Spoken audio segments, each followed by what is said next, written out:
Epekto ng AI sa edukasyon. Sa henerasyon ngayon, tayo ang kauna-unahang lumaking may malawak na teknolohiya, mabilis na komunikasyon, pagkalap ng impormasyon at inobasyon.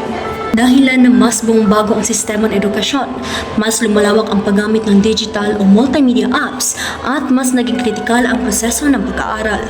Ang mabilis na pag-unlad ng artificial intelligence or AI sa ating bansa ay nagdudulot ng makabuluhang pagbabago sa sektor ng edukasyon, kagaya ng mabilis na pagkalap ng impormasyon ng mga mag-aaral, mga impormasyon na nagbibigay aral at ideya.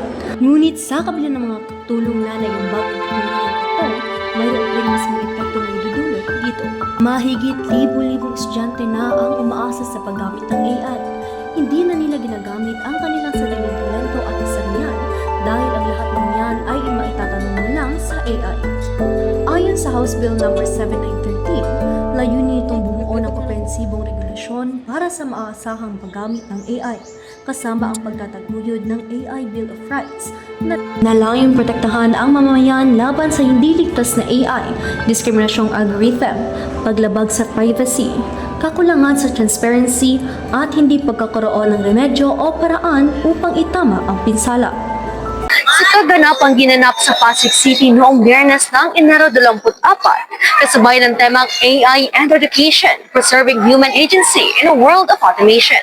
Inihayag ni DepEd Undersecretary and Chief of Staff Lawyer Fatima Lee Panuntungan, let us champion the use of AI as tool for empowerment, not replacement.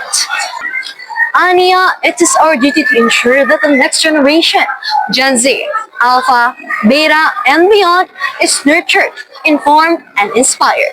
Trabaho nilang protektahan ang kabataan sa mga hindi ligtas na AI at persigiduhin ang paggamit ng AI ay para sa pag-unlad dahil may potensyal nitong gawing mas angkop at mas epesyente ang pagkatuto. Sa pamamagitan ng adaptive learning system, maaaring makapagbigay ang mga plataporma ng mga aralin at gawain tugma sa antas, bilis at pangangailangan ng mag-aaral. Para sa mga estudyanteng nangangailangan ng karagdagang pagsasanay sa pagbabasa, matematika at agham, ang AI-driven exercises ay nakapagbibigay ng agarang puna at paulit-ulit na pagsasanay na hindi nakadaragdag sa oras ng mga guro. Sa ganitong paraan, mas napapahasa ang master learning at nababawasan ang pag-asa sa iisang pamaraang pang-instruksyon. So, good day. I think artificial intelligence or AI can really help students in the school as it helps them with their assigned activities or assignments in the way or the possible way of giving them credible sources or any related studies that may support them easing the burden of the students carrying when they got home from school. Ayon kay Malnegro, nakakatulong sa mga estudyante ang paggamit ng AI sa kanilang mga takdang aralin upang mabawasan ang kanilang mga iniisip.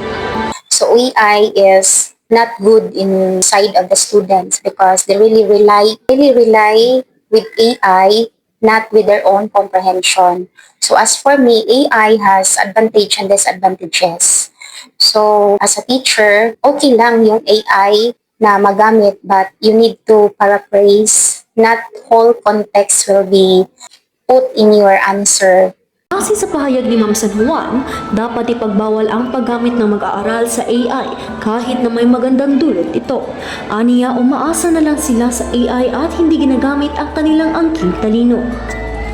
Ang layunin ng AI ay ang tulungan tayong kumalap ng mga impormasyon, ideya at iba pang karagdagang ambag na nakakatulong lumawak ang kaalaman at kasanayan. Ang mga hindi ligtas na AI websites o apps ang siyang bunga ng katamaran ng mga mag-aaral. Ang buhay estudyante ay hindi madali. May mga panahon na sila ay nakikirap sa mga gawain at sila ay nangangailangan ng tulong mula sa AI upang masagot ang kanilang mga katanungan.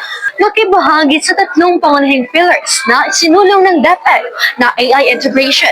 Ito ay ang AI in Education, Education on AI, at AI for Education Systems na nakatuon sa learning protection at human-centered innovation.